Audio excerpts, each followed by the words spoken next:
आप प्रधानमंत्री के भाषण देखते हो, घबराए हुए हैं, शायद कुछ ही दिनों में स्टेज पे आंसू निकल आए।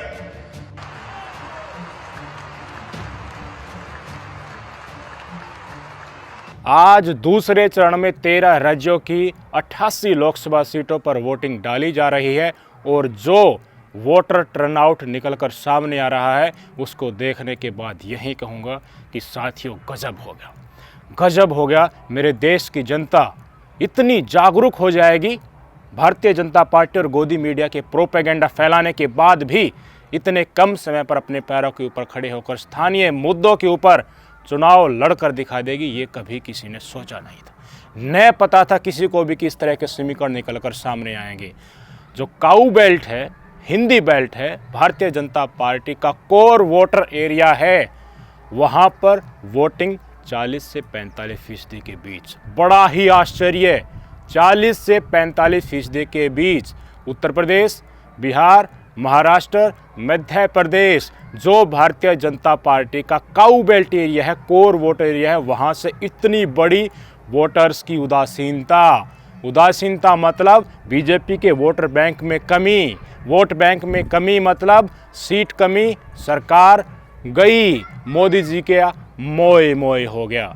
वोटर परसेंटेज 3 बजे तक दिखाने वाला हूँ कितना रहा, उसके बाद समीकरण एग्जैक्टली कुछ देर में आ जाएंगे, लेकिन मूड पता चल गया। आपकी स्क्रीन पर तस्वीरें देखिए। सबसे पहले बिहार का वोटर परसेंटेज है 44% 3 बजे तक, इसके बाद मध्य प्रदेश का 46.50%, महाराष्ट्र का 43%, उत्तर प्रदेश का 44.13%, 44, 43, 46% ये वोटर परसेंटेज है जो कोर भारतीय जनता पार्टी का वोटिंग एरिया है। उसमें से 2019 के लोकसभा चुनाव से बहुत कम। जिसको वोट डालनी है, जिसने अत्याचार सह रखा है, जो इन तानाशाहों से दुखी है, बार बार इनके लट खाए हैं, चाहे वो महिला हो, बेरोजगार हो, हमारे किसान हो, कोई भी वर्ग का वो नागरिक हो, वो अगर पीड़ित है तो वोट डालने वो ज़रूर जाएगा, चाहे उसके रास्ते में कंटीले तार लगा दो पुलिस फोर्स। तो क्या इतनी कम वोटिंग परसेंटेज होना, ये वही लोग हैं जो भारतीय जनता पार्टी का कोर वोटर बैंक है और जो आज उदासीन हो गया है। क्या कारण बताओगे? क्षेत्रवार तरीके से चलते हैं। राम राज्य में क्या हुआ, इतनी कम परसेंटेज क्यों हो गई कि उत्तर प्रदेश में भाई साहब ये स्थिति आ गई कि 44% लोग ही वोट डाल रहे हैं? क्या हो गया आखिरकार? राम मंदिर को जिम्मेदार ठहराएं, शंकराचार्य की नाराजगी बताएं, समय से पहले राम मंदिर का उद्घाटन करना बताएं, या योगी आदित्यनाथ जी ने मेहनत नहीं की, या जनता इतने कम समय में रोजगार और महंगाई के मुद्दों पर आ टिकी, धर्म और नफरत के जाल में न फंस रही। मुस्लिम समुदाय के लोगों ने तो जमकर वोटिंग की है। दलित समुदाय, जिनके अंदर भय हो गया था कि संविधान को ये लोग कुचल देंगे आ गए, तो उन्होंने तो भर भर कर वोटिंग की है। जो आकांक्षाएं जिन्होंने बीजेपी से लगाई थी और उनको पता है तुम्हें वोट ही इनको डालनी है, लेकिन ये उम्मीदों पर खरी नहीं उतरे, वोट डालने तो वही नहीं गए। जी हाँ, पहले चरण के मतदान को, उससे पहले के माहौल को याद कीजिए। बीजेपी लगातार 400 पार का नारा दे रही थी, 2047 तक भारत विकसित राष्ट्र बन जाएगा, सिर्फ उन्हीं मुद्दों पर टिकी हुई थी। मोदी जी है तो मुमकिन है, यहीं चारों तरफ चल रहे थे। लेकिन जैसे ही पहले टर्न का वोटिंग परसेंटेज सामने आया, प्रधानमंत्री नरेंद्र मोदी जी और तमाम भारतीय जनता पार्टी के स्टार प्रचारक कहाँ आकर टिक गए? कांग्रेस का मैनिफेस्टो, मुस्लिम लीग, मटन, मछली, मंगलसूत्र, इनहेरिटेंस टैक्स, इन मुद्दों पर आकर टिक गए। कांग्रेस आ गई तो देश को डुबो देगी, संविधान को खत्म कर देगी। तमाम आरोप भारतीय जनता पार्टी के स्टार प्रचारकों ने कांग्रेस पर लगाने शुरू कर दिए, क्योंकि इनको पता चल गया कि पहले चरण के अंदर सबसे बड़ी प्रतिद्वंदी और तुमसे आगे निकल कर जा रही है तो वो कांग्रेस पार्टी है, इंडिया गठबंधन है।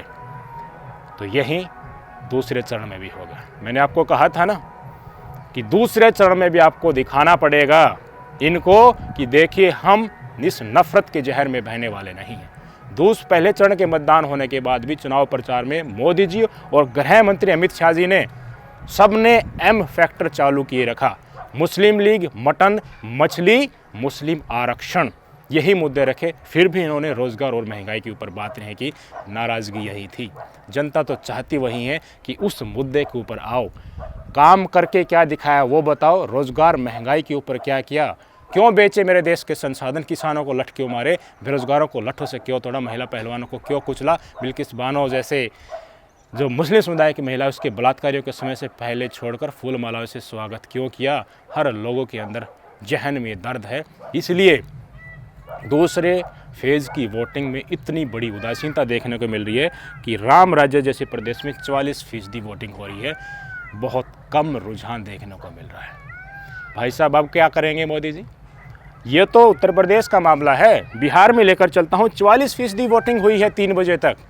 मूड आ गया, वोटिंग परसेंटेज आ गई तो 44% क्यों? क्योंकि इनका जो वोटर बैंक है वो तंग आ चुका है।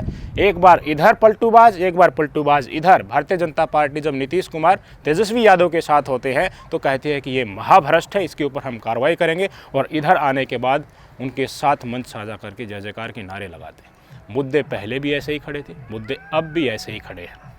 जी हाँ, तेजस्वी यादव की सरकार कुछ दिनों के लिए आई तो उसने काम करके दिखाया, लेकिन भाजपाइयों ने उस सरकार को चलने नहीं दिया तो लोग नाराज़ हैं। वो चाहते थे कि तेजस्वी यादव इसी तरह से काम करके दिखाए, उनके मुद्दों के ऊपर काम चलना शुरू हो गया तो वो चलते रहना था। ये उदासीनता वोटिंग परसेंटेज में कमी के माध्यम से आप सबके सामने। तो रिजल्ट क्या होगा बिहार में? रिजल्ट ऐसा ही होगा। लोकतंत्र की हत्या की गई थी ना।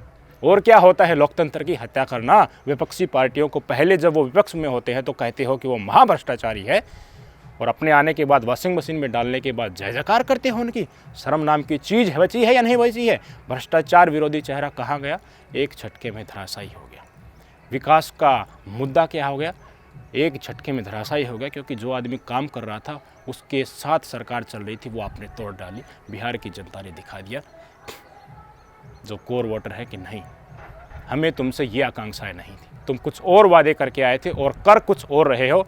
मुद्दे के ऊपर आओ, रोजगार और महंगाई के ऊपर आओ, आना पड़ेगा। अब तक नहीं आए ना दूसरे फेज़ तक, तीसरे फेज़ के प्रचार में देख लेना। अब आते हैं महाराष्ट्र में। कितनी वोटिंग हुई है? 43%, 43%। लोकतंत्र का हनन सबसे ज़्यादा हमारे देश में किसी राज्य में हुआ था वो महाराष्ट्र में। सारे चुने चुनाए विधायकों को उड़ा ले गए गुवाहाटी में। भाजपा की सरकार है, सब कुछ वहीं ले जाकर सेटिंग करवाया गया। चुनी चुनाई सरकार तोड़ दी, जनता ने चुनी थी ना, उनके वोट से चुनी थी ना। इससे बड़ा लोकतंत्र और संविधान का हनन कहीं हुआ है? सुप्रीम कोर्ट का आदेश आ गया, उनको रिस्टोर कर देते ठाकरे साहब को उसी पोस्ट के ऊपर, सीएम की पोस्ट के ऊपर, अगर वो इस्तीफा नहीं देते तो।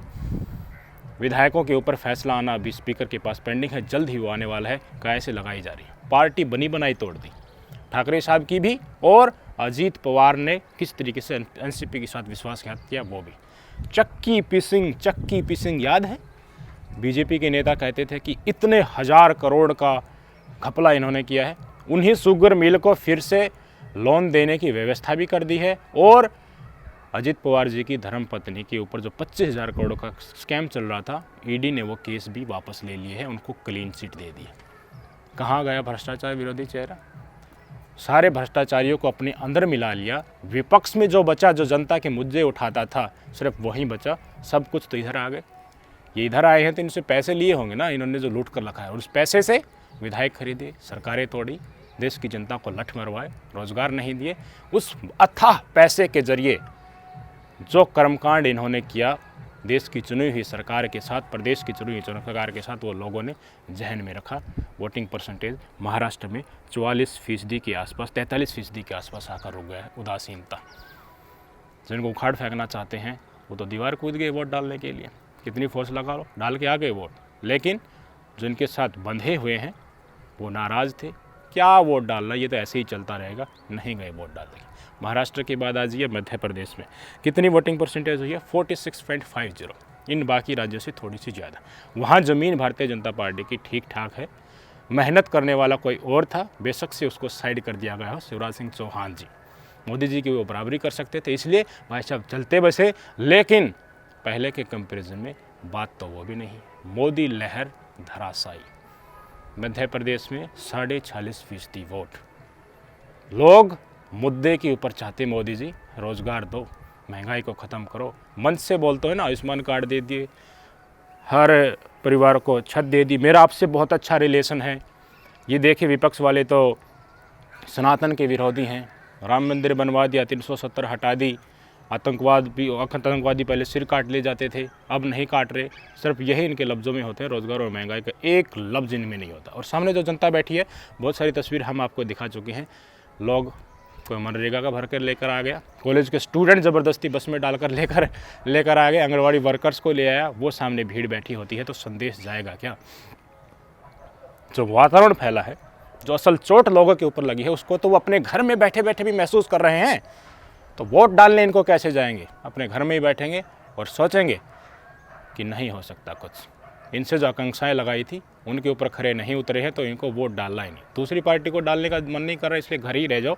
ये कारण है वोटिंग परसेंटेज कम होने का। कोर वोटर एरिया में ये स्थिति आ गई है। जब जब भारतीय जनता पार्टी को पहले चरण के चुनाव नतीजों को पता चला, हिक्की बिक्की गुल हो गई, मोदी जी की बैटरी डाउन हो गई। उधर से राहुल गांधी और तमाम विपक्षी गठबंधन एकदम से उनका ग्राफ बूस्ट करने लगा। भारत जोड़ो यात्रा और न्याय यात्रा में हर वर्ग से मिले, उनकी आकांक्षाओं के अनुरूप मैनिफेस्टो बनाया, घोषणाएं की। 1 लाख रुपए बेरोजगार युवाओं को, 1 लाख रुपए महिलाओं को सालाना दिया जाएगा, किसानों को MSP दी जाएगी, उद्योग धंधे छोटे और मध्यम उनको उजागर किया जाएगा, रीढ़ बनाई जाएगी। यही तो समस्याएं हैं असल।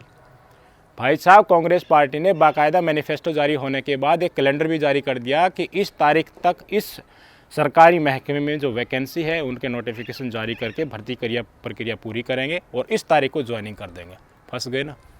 कौन फंस गए? भाजपा ही फंस गई, मोदी जी फंस गए, डेंगे हाँकने वाले फंस गए, जुमलेबाज फंस गए, झूठ और नफरत फैलाने वाले देश की जनता के सामने बेनकाब हो गए। मुद्दों के ऊपर राजनीति करो, चाहे कोई भी राजनीतिक पार्टी हो, बनाओ सरकार, कौन मना कर रहा है। लेकिन अथाह पैसे इकट्ठा करने के चक्कर में फौजी को अग्निवीर बना दोगे, सरकारी वैकेंसियाँ निकालोगे नहीं, सारे भंडार भरे रहोगे, चंदा लोगे और धंधा देते रहोगे, सारे संसाधन बेचकर अपने ही पूंजीपतियों के पास इकट्ठा करते रहोगे। कोई आवाज़ उठाता है तो उसको लोकतंत्र विरोधी राजधरोह लगा दोगे, जेल में ठूस दोगे, UPA लगा दोगे, पुलिस तंत्र का इस्तेमाल करके लठ बजाओगे, देशद्रोही, पत्थरबाज, आतंकवादी, खालिस्तानी बताओगे।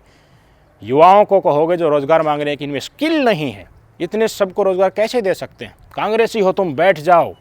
ये सारी बातें सबने सही। लोग चाहते थे कि हमारी बात सुने, लेकिन गोदी मीडिया जिनकी गोदी में बैठा हुआ था, उन्होंने उनकी अंतर्मात्मा की बातें बाहर नहीं आने दी। तो अब वोटिंग परसेंटेज डाउनग्रेड होकर आपके सामने आ रही है। राहुल गांधी का ग्राफ ज़बरदस्त तरीके से बढ़ता हुआ जा रहा है। क्यों? क्योंकि उनके मैनिफेस्टो, उनकी बातें लोगों के मन में आ रही हैं। राहुल गांधी ने माहौल को देखते हुए आज एक स्टेटमेंट दे दिया।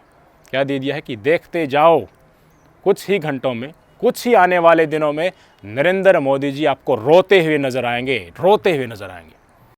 आप प्रधानमंत्री के भाषण देखते हो, घबराए हुए हैं। शायद कुछ ही दिनों में स्टेज पे आंसू निकल आए।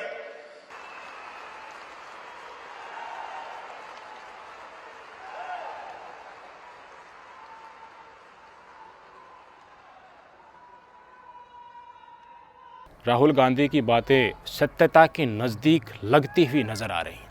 क्यों? क्योंकि मोदी के राजनीतिक प्रकरण को देखें तो पहले खूब जुमलेबाजी करता है, गोदी मीडिया से उसकी ढोल पिटवाता है, फिर भी बात नहीं बनती है तो सामने वाला जो इनके आगे खड़ा हुआ है कांग्रेस पार्टी प्रतिद्वंदी के रूप में ऊपर चढ़ रहा है तो उसकी बदनामी करते हैं। बदनामी करने से भी उसका ग्राफ नहीं गिरता है तो फिर कहते हैं देश की जनता मुझे 50 दिन दे दीजिए, मुझे 12 महीने दे दीजिए, मुझे 60 महीने दे दीजिए। अब इनके पास यहीं बचा है। नरेंद्र मोदी जी, आप रोएंगे, सबको पता है, आप आंसू टपकाएंगे, आप इमोशनल होंगे, लेकिन सबको पता है कि आप दुग्गल साहब हैं। आज आप आंसू टपका रहे हैं तो कल संविधान का हनन करने वाले भी आप बन सकते हैं। आपके राज को 10 साल में देश की हर वर्ग ने परख लिया है कि क्या हो आप, असल औकात आपकी क्या विशाद है, देश को किस तरीके से चलाने की आप मनसा रखते हो, वो सबको पता चल चुका है। बेशक से गोदी मीडिया को अपने अरबों खरबों खिला दिए हों, अपने भाजपा IT सेल से उठ रही आवाज़ों को दबा दिया हो, बोलने वालों के मुंह सील दिए हों, अत्याचार करके जेल में डाल दिए हों, लेकिन सच्चाई तो देश की जनता को पता है ना। सोशल मीडिया से आ जाती हैं बातें करकर सच्चाई सामने। चंद लोग ही हैं जिन्होंने बताया देश की जनता को कि देखिए जो BJP वाले बता रहे हैं या मोदी के परिवार का हिस्सा है वही असल देशभक्त नहीं हो सकता। बीजेपी का हिंदुत्व मतलब असल हिंदुत्व नहीं है, इनका राष्ट्रवाद फर्जी है, फर्जी हिंदुत्व के पुजारी हैं ये। मनुवादियों की सोच है इनकी, अपने हाथ में राज रखने के लिए ये कितनी भी क्रूरता कर सकते हैं। ये बातें देश की जनता को समझ में आई। लोकतांत्रिक होते तानाशाह को कंट्रोल करने का उनको आमदा समझा उन्होंने कि यही चांस हो सकता है, और विपक्ष ने इसको बनाया भी। राहुल गांधी लगातार, प्रियंका गांधी लगातार, विपक्ष लगातार अपने मन से यही कह रहा है आखिरी चुनाव है संविधान को बचाने का, लोकतंत्र को बचाने का। हम आ गए तो संविधान को भी बचाएंगे, लोकतंत्र को भी बचाएंगे, महंगाई भी कम करेंगे, रोजगार भी देंगे, किसानों को एमएसपी भी देंगे, मरहम लगाएंगे, मरहम लगाने का ऐलान भी, और भाई साहब लोकतंत्र बचाने का ऐलान भी। तो लोगों के अंदर भय जो था वो भी मिट गया और एक आस भी नई जगने लगी है। मोदी जी रोएंगे, रोना तो पड़ेगा आपको, और देश की जनता आपके रोने के बाद भी आपके क्रोकोडाइल टीयर्स को देखकर कहेगी दुग्गल साहब आप जैसे हैं हमको अच्छी तरीके से पता है। मैंने कहा था ना कि आपको दिखाना होगा इनको कि नफ़रत की राजनीति जो पहले चरण के चुनाव के बाद मोदी जी कर रहे हैं, मुस्लिम आरक्षण, मटन मछली मंगलसूत्र, कांग्रेस को बदनाम करने के लिए इनका मैनिफेस्टो मुस्लिम लीग का भाव दिखता है, ये बातें कर रहे हैं। ये टटपोंजी बातें हैं, टुच्ची बातें हैं, छोटी मोटी बातें हैं। प्रधानमंत्री पद पर रहते हुए एक व्यक्ति इस तरह की भाषा का इस्तेमाल करता है तो वो राजनेता नहीं, वो व्यापारी है। वो आपके वोटों का व्यापार कर रहा है, किसी और को मालिक बनाने की कोशिश कर रहा है, ताज पहनकर हमेशा के लिए वहाँ पर बैठना चाहता है। आपने दिखा दिया, आपने दिखा दिया कि मोदी जी आंसू टपकाने वाले हैं। दूसरे चरण ने साफ कर दिया कि मोए मोए मोदी जी का होने वाला है, और देश की जनता इनके चंगुल में फंसने वाले नहीं है, चाहे इन्होंने अपना काला इकोसिस्टम कितना ही एक्सपेंड कर लिया हो। सच्चाई ठहरने लगी है, सामने आने लगी है। आगे देखना होगा कि राहुल गांधी और विपक्ष कितनी बड़ी शक्ति बनकर उभरते हैं। मैच टाई होता है या फिर लोकतांत्रिक तरीके का इस्तेमाल करके मोदी जी फिर से उस ताज को पहनते हैं। लेकिन रोना तो ज़रूर पड़ेगा, रोज़गार और महंगाई के मुद्दे पर आना तो ज़रूर पड़ेगा, गिड़गिड़ाना तो पड़ेगा कि मुझसे गलती हो गई। जनता जो चाहती थी उन मुद्दों का मैंने जिक्र नहीं किया, उनके समाधान करने का जिक्र नहीं किया। एक भाषण में भी, अब तक चुनाव प्रचार के एक भाषण में भी भारतीय जनता पार्टी के लोगों ने ये नहीं कहा कि हमसे गलती होगी, हमने 2 करोड़ रोज़गार का जिक्र किया था, महंगाई कम करने का जिक्र किया था, किसानों को एमएसपी देने का जिक्र किया था। कोई जिक्र नहीं, मुख में भी शब्द नहीं डाले। भाजपा के सांसद के ऊपर आरोप लगते हैं, महिला पहलवान गोल्डन स्कल्स बदनाम हो जाती हैं, लेकिन ये सरकार, इनकी दिल्ली पुलिस एफआईआर दर्ज नहीं करती, उनको सुप्रीम कोर्ट जाना पड़ता है। अंकिता भंडारी आरोप अगर भारतीय जनता पार्टी के नेता के ऊपर थे तो वो आज चुनाव प्रचार कर रहा है, और वो परिवार आज भी न्याय के लिए गुहार लगा रहा है। बिल्किस बानो के बलात्कारी को सुप्रीम कोर्ट वापस जेल में ठूसने वाला, छोड़ने वाले यही हैं, माला डालने वाले किस सोच वाले हैं, समझ जाना चाहिए। लेकर आओ इनको, अभी तो 2 चरण के मतदान ही संपन्न हुए हैं, अगले चरणों तक लेकर आओ इनको, रोजगार और धरातल के ऊपर और सच्चाई के ऊपर लेकर आओ। दिखाओ को इनकी कि जनता के आगे तुम्हारी कोई औकात नहीं है, तुम्हारे बाप का हिंदुस्तान नहीं है, इस देश की जनता का है, और देश की जनता जैसे चाहेगी उस तरीके से तुम्हें राज करना पड़ेगा। तुम नौकर हो, इनको दिखाओ मालिक नहीं। नमस्कार।